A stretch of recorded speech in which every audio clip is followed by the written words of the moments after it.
Hi, this is Carl with another SOP video for Managed Service Provider.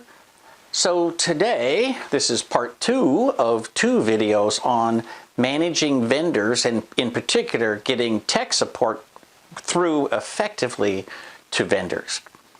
So if you missed the first one, go back and check it out. Today I want to talk specifically about not just your big vendors, but some of the smaller ones. If you've got somebody who creates custom software, or if you have a line of business app that's very particular, you often have the case where you've got a vendor who is not very big, and usually there's 1 or 2 people that know everything and a handful of people that don't know as much. Often they're going to be the people that you get to on tech support. So what you need to do is make sure that you've got notes inside your PSA who is the person that you have to talk to. Because very often there's that one person who wrote most of the code, has been there for 20 years, understands why this is done and why that was done. To be honest, one of the reasons that we as an industry tend to hate line of business software is that it tends to be very poorly written by one person with nobody backing them up, nobody questioning what they do, and as a result, they often have either spaghetti code or they take shortcuts.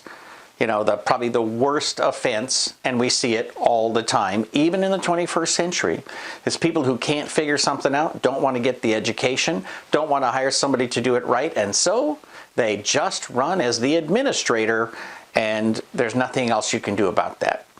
It's very important when you have software vendors like that, that you have a policy that you will not let them into the client system unless one of your technicians is shadowing them. They should not be able to make changes without you knowing what it is and documenting it thoroughly. So we even go as far as creating an account for them and disabling it. When they need to get in, we do 2 things. We schedule a specific time. So if they're going to be there Thursday at 2 o'clock, that's the time. Second, we then create a password for them, tell them what the password is, and they can only use it for that period of time, and then we disable it again. That way, they can't do stuff to your systems. Now, you may or may not have had bad experiences with this, but let me tell you, we've had more than one case where somebody went in, didn't know what they were doing, removed some piece of conflicting software, and literally brought the client's system to its knees because they didn't understand the bigger picture.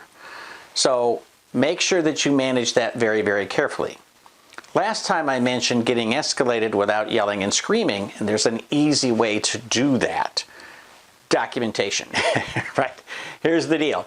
If you keep track of every single thing you did, like I made this little change, I rebooted, and then I tried it again. I got the same error. I undid that change, I rebooted, and then I made a different change, right? You only change one thing at a time. You know, that's a separate video on troubleshooting.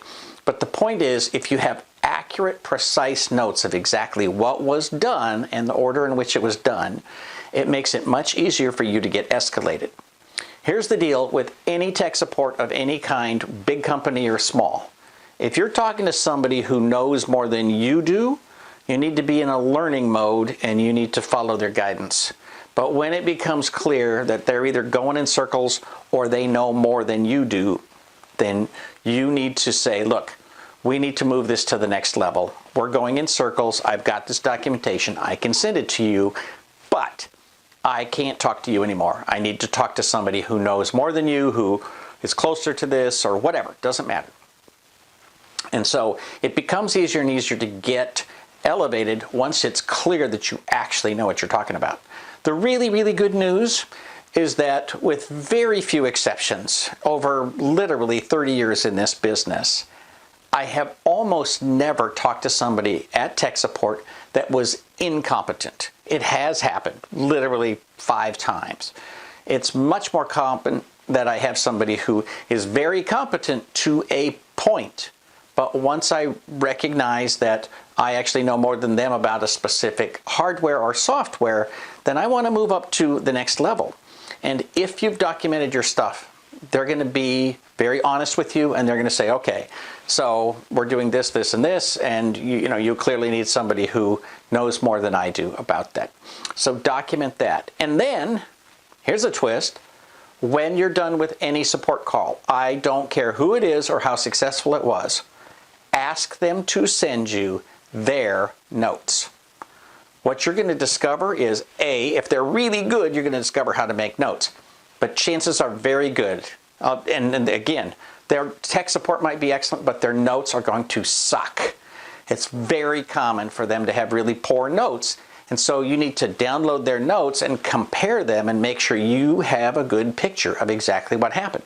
Because if this problem recurs, you need to go back, and no matter what your plan is, you need free tech support to make that right. And you need to be able to document, you said this, they said that, this is the order in which things happened, and this was how we left it.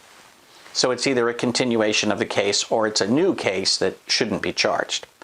Bottom line is, work with your vendors 99% of the time, 99.9% of the time. They're good, they're competent, they're professional, they're honest, and their job is to help you out. That doesn't necessarily mean that their skill level is higher than yours. You always want to be talking to somebody who knows more than you about the software, the hardware, and the specific problem.